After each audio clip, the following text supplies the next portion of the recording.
so many times. But every time I get in front of the camera, I don't know what to say. I've tried scripting it, I've tried non-scripting it, but I'm in a ranty kind of mood, so I'm just gonna sit here. I'm supposed to go into the doctor's in a second, and I just thought I will just talk to the camera and see what comes out.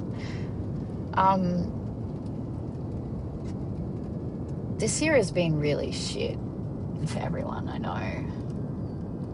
It's not a case of saying that it's shit because of one reason. Like, it just feels like the whole world is suffering right now. It feels like every time I look at the news, there is something else going on.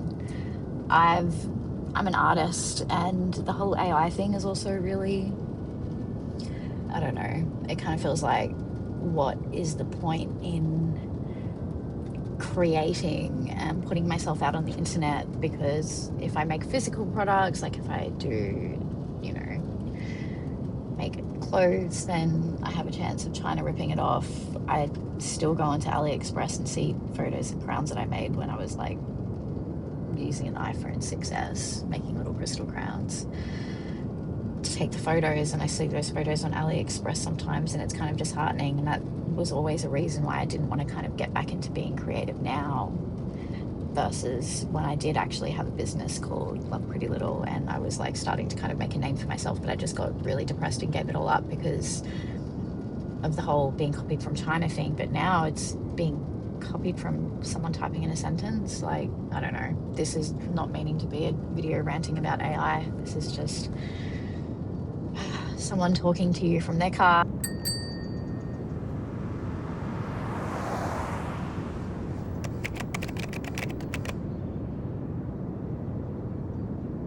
Still waiting on that heifer, Julio.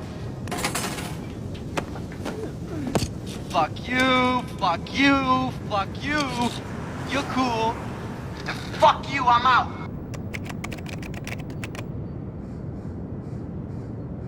I quit my job because I, as a creative person, felt like I was just spending all of my time working and working and working to pay huge amounts of rent, so I couldn't afford anything. So I can basically have 12 hours where I can create my art on a day off, because, you know, if I'm working full time to be able to afford to live, then I also have to have a day off to relax and recuperate my mind. But then my art is my recuperation. But then if I didn't have any time to just like lay down and do nothing and de-stress my brain completely, then I was just finding myself getting really burnt out and having to take like 9 days off work and getting annual leave just so I could get my head back together to function again, catch up on cleaning, catch up on like all my normal projects that wasn't building a business. So I'm fortunate enough to be in a position where I can quit work. It's just that I'm a little bit sad right now because of the way things ended up with the company.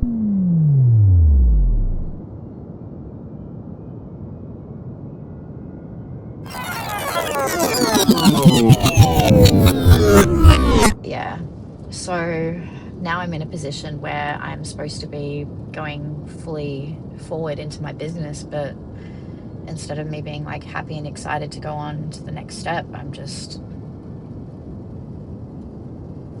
it's really depressing looking online. It's really depressing going on Instagram and YouTube and seeing like endless slop, just endless crap.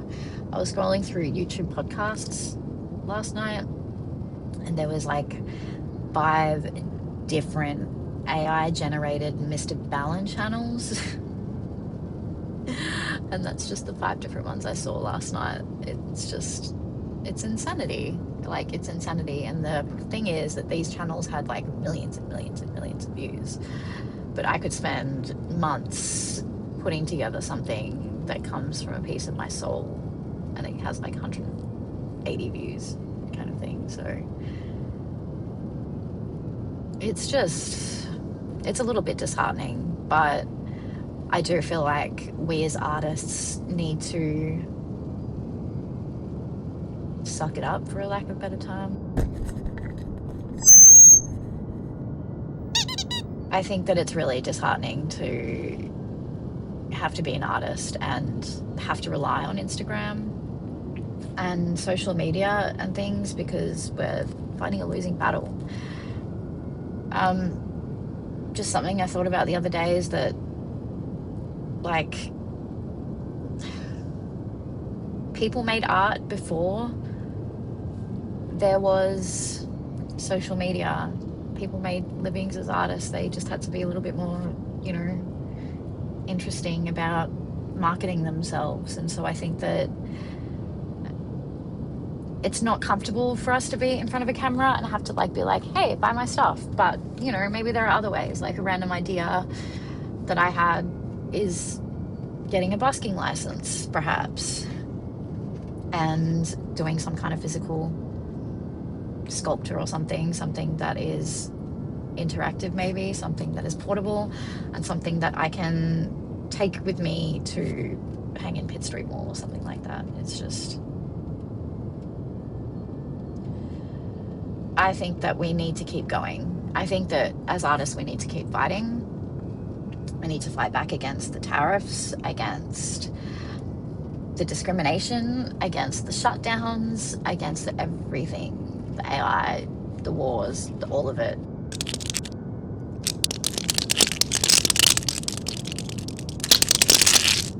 I think that it's more important now than ever for artists to just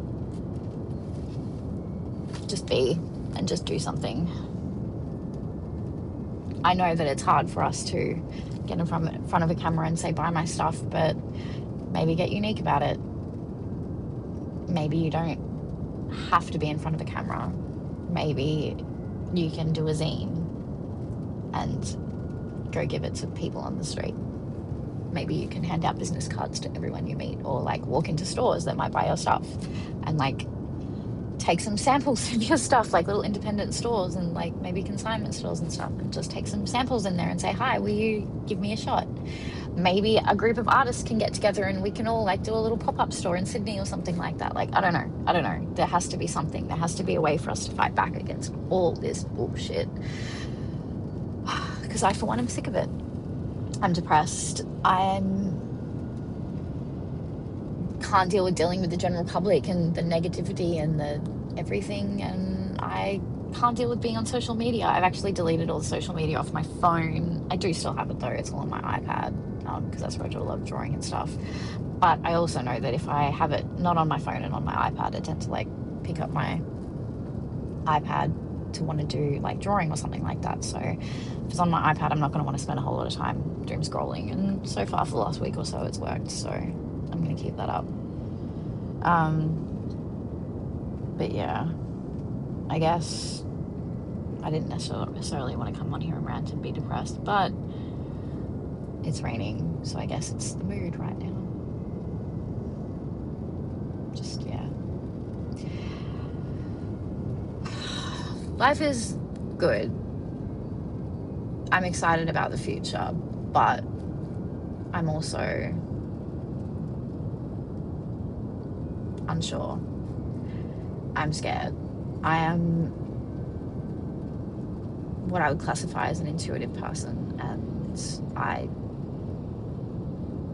am scared about what is coming and what the future holds, and how much uncertainty, and how many fucking tutorials there are, and how many lessons, and how many just crap. It's just endless crap that's designed to keep you there and focused on I feel like dancing! I want to dance the night away! What the hell are you two doing? It's called rocking out. You wouldn't understand, Dad. You're not with it. I used to be with it, but then they changed what it was. Now what I'm with isn't it, and what's it seems weird and scary to me. It'll happen to you. No way, man. We're gonna keep on rocking forever. Forever. Forever. Forever. Forever. Forever. this little fucking thing that's in our hand, this phone. I like iPhones, but when smartphones became mainstream, when social media and all this technology became something that's in our hand, I think that we as humanity just didn't quite realize what we were signing up for at the time, and we kind of really went went wholeheartedly into things.